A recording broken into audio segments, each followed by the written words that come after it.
নমস্কার, astro guidance অনুষ্ঠানে আপনাদের সবাইকে অনেক অনেক স্বাগত জানাচ্ছি। এবং এই অনুষ্ঠান আমাদের বিশেষ করে জানার অনুষ্ঠান বলতে পারি। অনেক কিছু তথ্য আমরা এই অনুষ্ঠানের মাধ্যম দিয়ে পেয়ে থাকি এবং অভ্যর্থ প্রতিকার প্রতিবিধান তার কাছ থেকেও মানুষ পেয়ে থাকে, কারণ তার প্রেডিকশন যেভাবে কথা বলে সেই অনুসারে তার প্রতিকার প্রতিবিধানও কথা বলে। যে কোনো বিষয় নিয়ে আমরা এগোই এবং তাকে প্রশ্নও করে থাকি। আজকেও তেমনই থাকছে আমাদের বিষয়বস্তু এবং তন্ত্র পুজোর মাধ্যমে গ্রহদোষ খণ্ডন থেকে শুরু করে আমাদের সামগ্রিক উন্নতি কী হতে পারে আমরা থাকবো আলোচনায়। কারণ আমাদের অ্যাস্ট্রো গাইডেন্স অনুষ্ঠান মানেই বাকসিদ্ধ মাতৃসাধক শ্রীরামকৃষ্ণ সরাসরি আমাদের সাথে। অনেক অনেক স্বাগত তাদেরকে। নমস্কার, আমার সকল দর্শক বন্ধুদের প্রণাম জানাই এবং আমার আরাধ্য দেবী তারা মাকে প্রণাম জানিয়ে এবং আমার জন্মদাত্রী পিতামাতা এবং গুরুদেবকে প্রণাম জানিয়ে আজকের অনুষ্ঠান শুরু করছি। একদমই। আজকে যে বিষয়বস্তু রয়েছে দাদা, পুজো পার্বণ, তার সঙ্গে সঙ্গে মানে আমাদের সনাতন যে শাস্ত্র, ধর্মীয় শাস্ত্র, সেটার একটা বিশাল যোগসূত্রতা আমরা জ্যোতিষীয় ক্ষেত্রে আমরা দেখি, কারণ অনেক আলোচনা আপনি করেছেন। এই তন্ত্র পুজো যে একটা আলাদা শাস্ত্রের একটা পার্ট রয়েছে, এর মাধ্যম দিয়ে আমাদের গ্রহদোষ খণ্ডন বা আমাদের সামগ্রিক উন্নতি কী করে হতে পারে? দেখুন, এই সাবজেক্টটা আমার ছাত্ররা অনেকেই শিখছেন আমার ইনস্টিটিউশনে, তো নানা জায়গা থেকে এই সাবজেক্টটা কিন্তু সবাই শিখছেন, কিন্তু সমস্যাকে খুঁজে বের করলে কিন্তু হবে না। সমস্যাকে যেরকমভাবে খুঁজে বের করতে হবে, তেমনি সমস্যার সমাধানের রাস্তাটাগুলো কিন্তু জানতে হবে। আমাদের ভারতবর্ষে এই জ্যোতিষশাস্ত্রের উৎপত্তি এবং আমরা কিন্তু দীর্ঘদিন ধরে, যেমন চিকিৎসা শাস্ত্রের মধ্যে নানা রকম এক একটা করোনার ফেজ আসছে, এক একটা ল্যাবরেটরিতে এক একটা নতুন নতুন ওষুধ তৈরি হচ্ছে, এগুলো রিসার্চের মাধ্যমে কিন্তু জানতে হবে। তন্ত্র পুজো এমন একটা পুজো, মনে করুন আমি আজকে পাথর পরিয়ে দিলাম, প্রত্যেকটা পাথর পালিশ হচ্ছে, প্রত্যেকটা পাথর কালার হচ্ছে, নানা রকম ডুপ্লিকেট হচ্ছে, কিন্তু তন্ত্র পুজো এমন একটা পুজো, এই বিষয় নিয়ে আপনাকে জানতে গেলে আমার গুরুদেবের যে কথা, ঋষি বশিষ্ঠ মুনি যখন চীন দেশ থেকে মাকে নিয়ে এসেছিলেন, সেই ঘটনাটা কিন্তু পুরো গল্পটাই আপনাকে জানতে হবে। সেই পুরো গল্পটা চীন দেশ থেকে, আপনি যেখানে পঞ্চমুণ্ড আসন তৈরি করে যখনই কোনো কাজ করবেন, দেখবেন সেই কাজ আমি অব্যর্থ ফল। আমার নিজের মা ডাক্তার বলে দিয়েছেন, আমি হায়দ্রাবাদে এশিয়ান ইনস্টিটিউট অফ গ্যাস্ট্রোএন্টারোলজিতে বলে দিয়েছেন ইনি আর মানে 7 দিনের বেশি বাঁচবেন না। মায়ের কৃপায়, তারা মায়ের কৃপায় উনি কিন্তু দীর্ঘদিন বেঁচে ছিলেন। তাহলে এগুলো অদ্ভুত ব্যাপার না? একদম অদ্ভুত ব্যাপার। সেই অলৌকিক ব্যাপারগুলো যখন আমাদের মধ্যে ঘটে, এই যে প্লেন অ্যাক্সিডেন্টে দেখুন অদ্ভুতভাবে একটি লোক বেঁচে গেল, এগুলোর কোনো ব্যাখ্যা হয় না। আমাদের তো প্রবাদই আছে, রাখে হরি মারে, রাখে হরি মারে, এগুলোর কোনো ব্যাখ্যা হয় না। কিছু জিনিসের ব্যাখ্যা হয় না, তার বিজ্ঞানসম্মত কোনো কিছু খুঁজে পাওয়া যায় না, কিন্তু সেগুলো ঘটে, আশ্চর্যজনকভাবে ঘটে। এবং আমরা যেরকমভাবে আমাদের গুরুদেবের শিক্ষা অনুসারে আমি যেরকমভাবে করে আসছি, আজকে এই দীর্ঘদিন যাবৎ যে এইভাবে পঞ্চমুণ্ড আসনে বসে যে পুজো পাঠটা করছি এবং তার প্রত্যেকটা নিয়ম মেনে, যেরকম আজকে দেখুন একজন কেউ পুরোহিত হলো, তার ছেলেটি বকে গেছে, মারামারি করতো, অশান্তি করতো, বাবা মৃত্যুর পরে সংসার চালানোর জন্য সেও পুরোহিত হয়ে গেল, দুটো মন্ত্র শিখে নিল। কিন্তু আমাদের বেদে একটা ব্যাপার আছে, ব্রাহ্মণ কাকে বলে? আমাদের হরোস্কোপের মধ্যে লেখা আছে কি ব্রাহ্মণ, জন্মকালীন ছকে পাওয়া যাবে কি ব্রাহ্মণ, মানে জন্মকালীন ছকে ব্রাহ্মণ পাওয়া গেলেই তার আচার আচরণ ব্যবহার পাণ্ডিত্য সব ব্রাহ্মণের মতো হবে। একটা ব্রাহ্মণ কাকে বলে? যিনি প্রচণ্ড জ্ঞানী, পণ্ডিত এবং ধার্মিক, এবং তার কথাবার্তা সকলকে সম্মান করা, মানে একদম ন্যায়নিষ্ঠ, ধর্মপরায়ণ, সে সহজে কারোর কাছে মাথা নিচু করবে না, তার নিজস্বতা বোধ, সম্মান বোধ বেশি থাকবে, সে তার উচ্চাকাঙ্ক্ষা প্রবল হবে এবং সারা শরীর থাকবে গৌরবর্ণ, এবং তাকে দেখলে ভক্তি শ্রদ্ধা হবে, এবং সে অনেকটা শিক্ষকের মতো। তিনিই হবেন ব্রাহ্মণ, যে সহনশীল কিন্তু তেজ, দৃঢ় প্রতিজ্ঞ, এই কাজটি করব চাণক্যের মতো। ব্রহ্মজ্ঞানও রয়েছে, ব্রহ্মজ্ঞানও রয়েছে তার, তিনি হবেন ব্রাহ্মণ। পৈতে ধারণ করলে ব্রাহ্মণ হয় না। আমি আচার্য, আমার সন্তান আচার্য হলে ব্রাহ্মণ হয় না। ব্রাহ্মণ, এই ধারণাটা ভ্রান্ত ধারণা। মানে বাবার টাইটেল পণ্ডিত, ছেলের টাইটেল পণ্ডিত হয়ে গেল, এই পণ্ডিত হওয়া যায় না। আমরা আসবো আজকে আলোচনায়। আমাদের যে বন্ধু রয়েছেন দেখে নেবো। Hello hello. হ্যাঁ হ্যালো। হ্যাঁ নমস্কার, কে বলছেন? আমি আসানসোল থেকে বলছি। কার সম্বন্ধে জানবেন? আমি আমার মেয়ের সম্পর্কে জানতে চাইছি। রাজন্যা সরকার। রাজন্যা। আপনি কি আসানসোলে আপনার মানে কখনো এসেছিলেন নাকি না? না না, আমি কখনো আসিনি। আপনার অনুষ্ঠান আমার ভীষণ ভালো লাগে। আমি আসানসোলে বসি, আপনি জানেন? হ্যাঁ দেখি, আমি ওই আপনার অনুষ্ঠান নিতে দেখি, কিন্তু আমার যাওয়া কখনো হয়ে ওঠেনি। আচ্ছা, মেয়ের জন্য। মেয়ের বয়স কত? ডেট অফ বার্থ বলুন। মেয়ে এই এইচএস আইএসসি পাস করলো। ডেট অফ বার্থ বলুন। Date of birth. Date of birth হচ্ছে 1/6/2009। ভুল বললাম। না 1/9/2006। তাই বলুন। 1/6/2006। হ্যাঁ 1/9 উল্টো বলেছেন উনি। 1/6/2009 বলেছেন। 1/9/2006। 1/9 মানে 1 সেপ্টেম্বর 2006 সাল। জন্ম সময় কি? 1 সেপ্টেম্বর 2006। সময় বলুন। বিকেল 4:25। কোথায় জন্মস্থান? বার্নপুর। আচ্ছা, আসানসোল বার্নপুর, তাই তো? হ্যাঁ হ্যাঁ। আচ্ছা দাঁড়ান 1 মিনিট, ওনাকে দেখতে দিন। সেদিন শুক্রবার ছিল তো? হ্যাঁ শুক্রবার। হ্যাঁ। মকর লগ্ন, বৃশ্চিক রাশি, জ্যেষ্ঠা নক্ষত্র জানা আছে? হ্যাঁ জানি। হ্যাঁ। আচ্ছা, অষ্টমী শুক্লপক্ষে জন্ম, গণ হচ্ছে দেবারি গণ।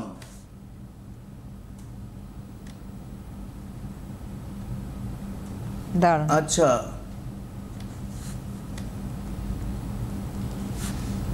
বিষয় হচ্ছে মেয়ে কি কমার্সের স্টুডেন্ট নাকি? হ্যাঁ কমার্সের। হ্যাঁ, ওকে বিবিএতে ভর্তি করিয়েছি।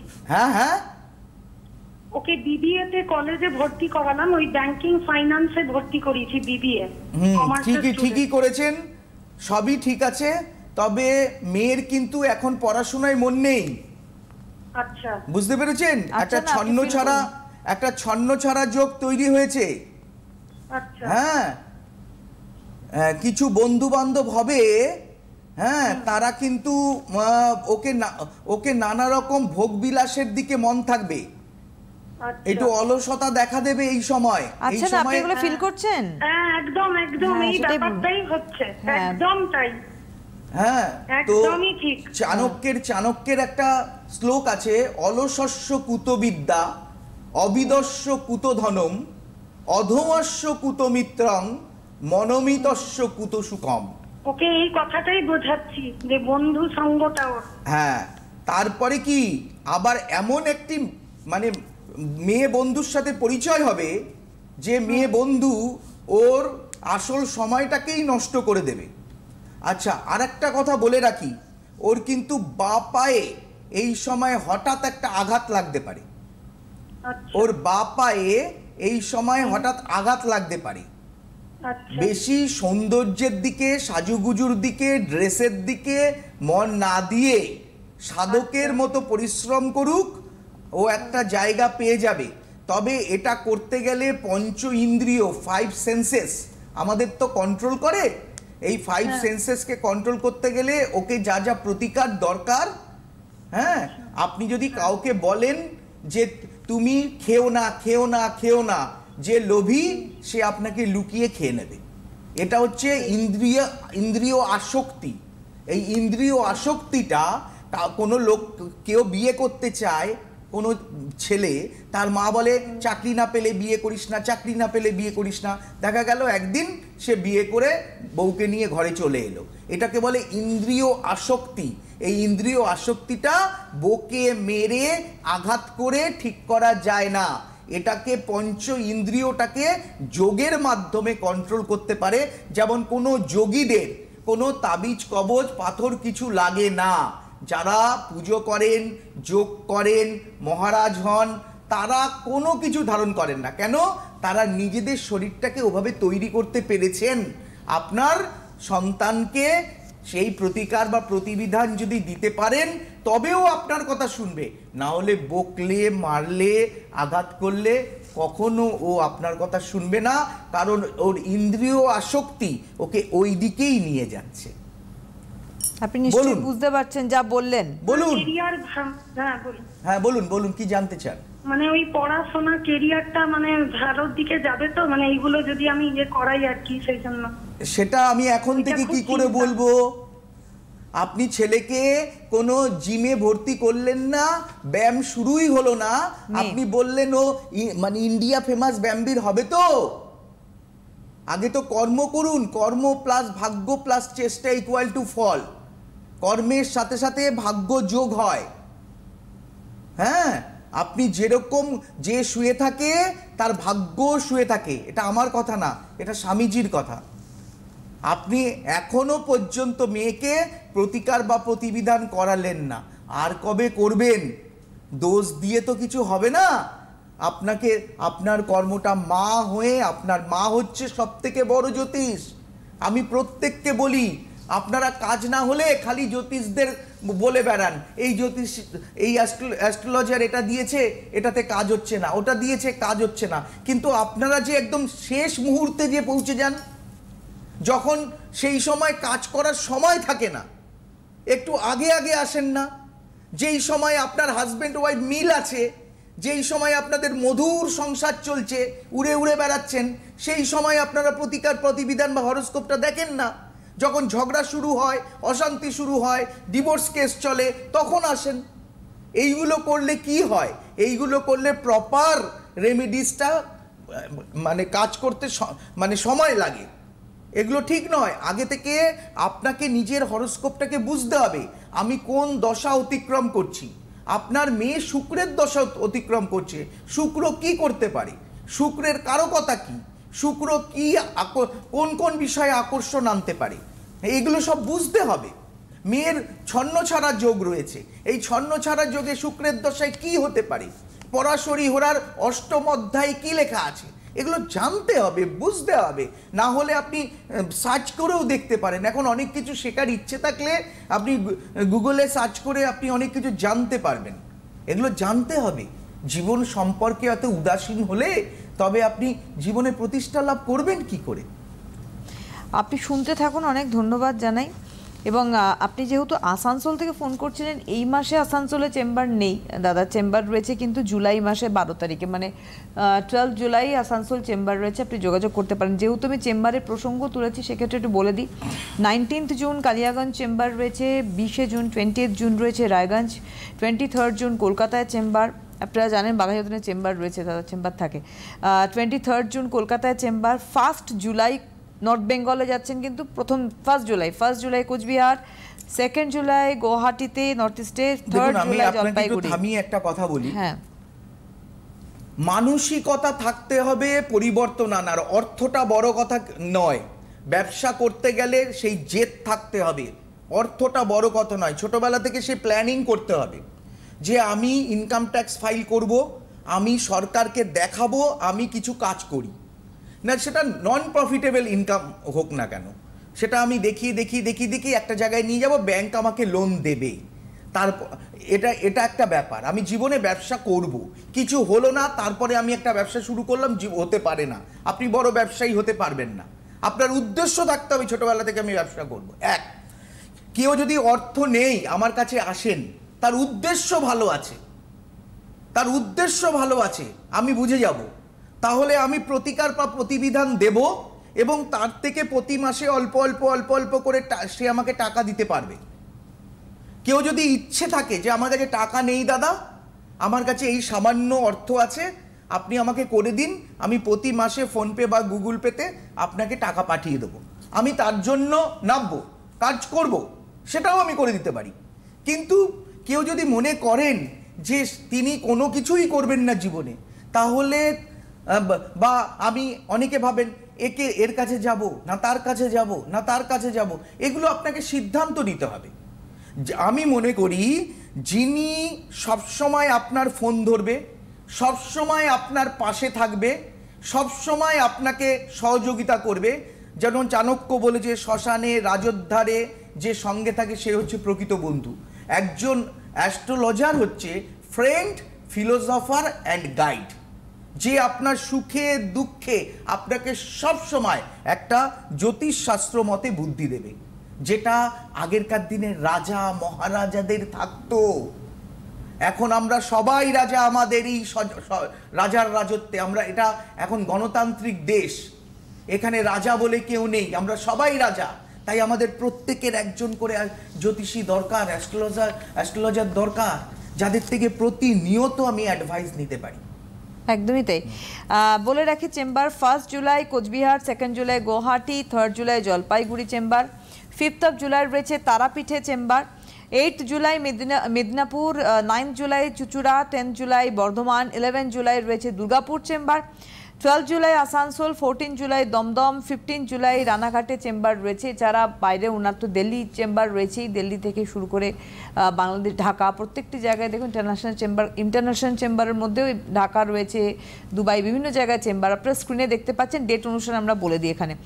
আর যে অ্যাপয়েন্টমেন্ট করবেন আপনারা, যে বুকিং করবেন, তার ফোন নাম্বার অবশ্যই দেখতে পাচ্ছেন 9836153266, 9339845992 এবং 9038002022। এই 3টি ফোন নাম্বার, এই বুকিং নাম্বার, যে বুকিং অন রয়েছে, অনুষ্ঠান চলাকালীন বুকিং চলছে, আপনারা অবশ্যই বুকিং করতে পারেন। আমি দাদাঘাটে কথা বলি, যেহেতু আমরা আজকে আলোচনা করছিলাম একটা গুরুত্বপূর্ণ বিষয় নিয়ে, আপনার বইটা আমার চোখের সামনে রয়েছে, প্রাচীন জ্যোতিষবিদ্যা। অনেকে এখানে আমাদের ফোন করে বলেছেন যারা জ্যোতিষ শাস্ত্র সম্বন্ধে জানতে চান। এটা হস্তরেখা বিচারের উপর বই, ফ্লিপকার্টেও পাওয়া যায়। এই বইটা একটুখানি আমরা দেখাই। এই বইটা হস্তরেখা বিচারের উপরে, মানে একদম পামিস্ট্রির উপরে বই, প্রাচীন জ্যোতিষবিদ্যা। এবং এটা কলেজ স্ট্রিটেও পাওয়া যাবে, হ্যাঁ, ওরিয়েন্ট লাইব্রেরিতে, এবং অনলাইনেও আপনারা কিন্তু এটা পেতে পারেন। এর মধ্যে আমরা কি পাবো সবার আগে একটুখানি আমরা জানবো। এটার মাধ্যমে হস্তরেখা, যাদের date of birth time place নেই, তারা হাতের মাধ্যমে সমস্ত কিছু জেনে নিতে পারবেন এই বইটার। এই বইটা আমি খুব পুঙ্খানুপুঙ্খ বিচার করেছি। এটা আমি গত 5 বছর আগে লিখেছিলাম এই বইটা, দীর্ঘদিন ধরে বইটা বাজারে বিক্রি হচ্ছে। প্রথমেই তো আমি দেখছি আঙুলের প্রকারভেদ, পর্ব বিচার ইত্যাদি ইত্যাদি রয়েছে, মানে ইন্ডেক্সের পার্টেই রয়েছে। তো এগুলো কিন্তু আরো ডিটেলসে রয়েছে। একটা জিনিস জেনে রাখবেন, এই যে প্রাচীন জ্যোতিষবিদ্যা, এটা শুধুমাত্র পড়লেন জেনে গেলেন এটা তা নয়, কিন্তু এটা আপনারা আইডিয়া পাবেন, কিন্তু এটা একটা শাস্ত্র, এটা একটা মানে রিসার্চ ওয়ার্ক, পড়াশুনোর প্রয়োজনীয়তা রয়েছে, যেটা ওনার রয়েছে, এবং এত মানুষ দেখার অভিজ্ঞতা রয়েছে। আজকে যে কথাগুলো আপনি বলছিলেন, যে আজকে আমাদের ঈশ্বরকে, ঈশ্বর বন্দনা, আমাদের তার প্রতি আমাদের কি বলবো, শ্রদ্ধা জ্ঞাপন, এবং আমরা বলি যে কোনো বিপদে পড়লে বলি ভগবান বাঁচাও। এর আগে কেন আমরা ডাকি না? এটা হচ্ছে সব থেকে দুর্ভাগ্যজনক বিষয় আমাদের। এই যে ঘটনাগুলো ঘটলো, এখন আমরা বলছি দেখেছো এই হয়েছে, ওই হচ্ছে, সে হচ্ছে না, তা নয়। অনেকের আবার ডেফিনেটলি করে মানুষের দিন শুরু হয় ঈশ্বর বন্দনা করে। স্বামীজিকে যখন রামকৃষ্ণ পরমহংসদেব বললেন যা তুই মায়ের কাছে চা, তিনি কি বলেছিলেন? মা আমাকে জ্ঞান দাও, ভক্তি দাও, শ্রদ্ধা দাও, বুদ্ধি দাও, বিদ্যা দাও। তো বুদ্ধি ভগবান কি করেছেন? আমাদের এই পঞ্চ ইন্দ্রিয়টা দিয়েছেন। এই ইন্দ্রিয়র মাধ্যমে আমাকে কিন্তু রক্ষা করতে হবে। গীতায় কিন্তু বলেছেন যে তুমি তোমার ইন্দ্রিয়টাকে অ্যাপ্লাই করবে। আমি হঠাৎ আবেগের বশবর্তী হয়ে বলল কি ওইখানে গিয়ে আমি উপকৃত হয়েছি অমুক জ্যোতিষীর কাছে। আরে তার সমস্যার তোমার সমস্যার মধ্যে পার্থক্য আছে। হ্যাঁ, আপনি বিশ্বাস করতে পারবেন না, একটি সাবজেক্ট, যে সাবজেক্ট সারা ভারতবর্ষের মানুষ বলে দেয় যে এই সাবজেক্টে এই রোগটা সারে। আমি নিজে 3 বছর আমার সন্তানকে দেখিয়েছি, কিন্তু তারা পারেননি। বড় বড় ডায়লগ দিয়েছেন, পারেননি। কিন্তু সেই সাবজেক্টটায় সরকারি কলেজও আছে, কিন্তু পারেননি। তারপরে সেটাকে অপারেট করতে হয়েছে। তো বিষয় হচ্ছে যে কোথায় কার মুখে শুনে হবে না, নিজেকে প্রত্যক্ষভাবে যাচাই করে দেখতে হবে যে আমি যে কাজটা করছি আমি নিজে করছি কিনা। কেউ আমাকে কোনো কবজ দিচ্ছে, মাদুলি দিচ্ছে, যেটাই হোক প্রতিকার দিচ্ছে, রেমেডিস দিচ্ছে, সেই রেমেডিসটা সে কোথায় তৈরি করছে এবং কিভাবে করছে, সে আদেও করছে কিনা। শুধু ডায়লগ দিলে হবে না যে আমি এটা করে এনেছি, আমি হিমালয় থেকে এনেছি, আমাকে সেটা বলেছেন না, ঠাকুর বলেছেন যাচাই করে নি। একদম। হ্যালো, হ্যালো, নমস্কার, কে বলছেন? হ্যাঁ নমস্কার। হ্যাঁ, কে বলছেন? আমি মেয়ের মা বলছি, একটু মেয়ের নাম বলুন, মেয়ের নাম বলুন। দাদাকেও নমস্কার, দিদি আপনাকেও নমস্কার। হ্যাঁ নমস্কার। হ্যাঁ হ্যাঁ, দাদাকেও নমস্কার। কোথায় থাকেন আগে বলুন? হ্যাঁ, যেটা কোথায় থাকেন? আপনি কোথায় থাকেন? উল্টোডাঙ্গায়, কলকাতা। আচ্ছা বলুন, আর ডেট অফ মেয়ের নাম বার্থটা বলে কি? ফেলুন। মেয়ের নাম কি? রিনা রায়। বলুন ডেট অফ বার্থ। 24/3/1998। 98। সময় কি? 9:39 সকাল। সকাল। জন্মস্থান কোথায়? কলকাতায়? কলকাতা, কলকাতা। অনুষ্ঠান দেখেন না? সময় কটা বললো? 9:39 হ্যাঁ, দাদা সকাল। অনুষ্ঠান দেখি। সকাল 9:39 তো? সকাল 9:39। দাঁড়ান। কলকাতায় জন্ম। সেদিন ছিল হচ্ছে মঙ্গলবার, তাই তো? হ্যাঁ, মঙ্গলবার। বৃষ লগ্ন, মকর রাশি জানা আছে? হ্যাঁ হ্যাঁ, জানি জানি। আর গণ হচ্ছে দেবগণ। ও আচ্ছা আচ্ছা, হ্যাঁ। এটা জানতেন না? আচ্ছা, ব্যাপার হচ্ছে মেয়ে কিন্তু পড়াশোনায় ভালো। হ্যাঁ, ব্যাংকিং সেক্টরে চাকরির যোগ রয়েছে, গুরুচণ্ডাল যোগ আছে। আচ্ছা, ব্যাপার হচ্ছে MBA করেছে। হ্যাঁ হ্যাঁ, ব্যাংকিং সেক্টরে চাকরির যোগ রয়েছে ওর। হ্যাঁ, কিন্তু ব্যাপার হচ্ছে বর্তমানে প্রত্যেক কাজে বাধা, কোনো কাজ হতে গেলে হতে চাইবে না। হ্যাঁ, ওর কিন্তু একটা দুর্ঘটনা যোগ আছে, সাবধানে রাস্তাঘাটে চলাফেরা করবে। আর ওর মায়ের কোমর এবং কোমর থেকে পা অবধি সমস্যা হওয়ার যোগ আছে, মায়ের মানে আপনার। হ্যাঁ বলুন, কি জানতে চান? ওই চাকরির সময়টা আমি জানতে চাইছি। চাকরিটা কবে? এই সময়ে চাকরি আমি দেখছি না, খুব বাধা রয়েছে। ওকে অক্টোবর নভেম্বর অবধি ওয়েট করতে হবে। বলুন কি জানতে চাইছেন? বলুন, চাকরি নিয়ে প্রশ্ন। কেটে যাচ্ছে, চাকরি আছে কিন্তু কেটে যাচ্ছে খালি। হ্যাঁ হ্যাঁ, প্রতিবিধান করিয়েছেন কিছু? না না না দাদা, কোথাও যাওয়া হয়নি। গুরুচণ্ডাল যোগের প্রতিকার করারনি। আপনার সাথে তো মেয়ের পটে না, সবসময় একটা না একটা বিষয় নিয়ে মতবিরোধ থাকে। হ্যাঁ, একটু আধটু থাকে, আবার পটে, কিন্তু বেশি পটে আর বাবার সাথে। হ্যাঁ একদম একদম। বৃহস্পতি, ও ব্যাপার হচ্ছে ও যেখানে চাকরি করবে সেখানেও পড়বে না। ব্যাপার হচ্ছে ওর স্কুলে ও টিচারের সাথে ওর বনতো না, মানে না না, স্কুলে টিচারের সঙ্গে বলতো না। ডিটেক্ট করার পরে ও 2 বছর চাকরিও করেছে, সেখানেও বনিবনা হয়ে ছেড়ে দিয়ে MBA করেছে। বুঝতে পেরেছি আমি। ধন্যবাদ। আমি ছক পুরো দেখে নিয়েছি। হ্যাঁ, আপনি ভালো কোনো অ্যাস্ট্রোলজারকে দেখিয়ে প্রতিকার বা প্রতিবিধান করার চেষ্টা করবেন। অবশ্যই যেতে যেতে বলি, 19 June Kaliaganj chamber, 20 June Raiganj, 23 June কলকাতায় চেম্বার রয়েছে এবং জুলাই মাস জুড়ে কিন্তু পরপর চেম্বার। সুতরাং আপনারা যোগাযোগ করুন, যে ফোন নাম্বার গেছে। অনেক ধন্যবাদ জানাবো তাদেরকে আবার আমাদের অনুষ্ঠানে আসার জন্য, এবং ধন্যবাদ আপনাদের জানাই। নমস্কার।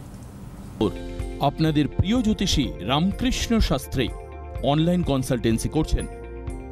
আপনাদের প্রতিকার এবং পরামর্শ ভারতবর্ষের বিভিন্ন প্রান্তে পৌঁছে যাচ্ছে। Online consultancy number 9038002022। Ramakrishna Shastri, আপনাদের সাথে, আপনাদের পাশে।